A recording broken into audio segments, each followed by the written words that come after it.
an actor or a director, it's just a job. Pagbutihin mo para, di ba, pagka napanood ni Juan and he's doing a film, kasta natin si ganon na mahusay.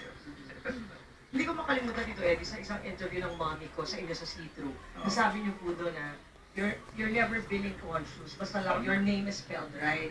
So bakit ang words of wisdom din sa mga aspiring actors? Ano pa po ma-advise mo sa mga Ako kasi I don't care about billing. Kung gusto mo, munibigay yung pangalan ko as long as the role is nice. Ang maalala naman ng tao yung napanood niya eh. Hindi naman yung nababasa, hindi na importante yun. Tito Eddie, how do you want to be remembered for something?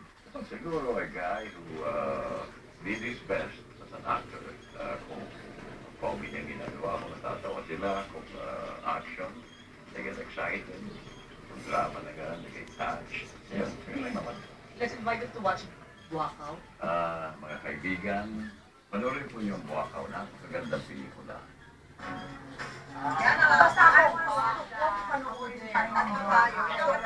Yes, congratulations sa Buakaw at panoorin niya palabas na.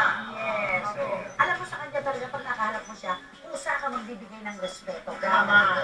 Hindi na kailangan hilingin. Yes, hindi hinihingi ang respeto.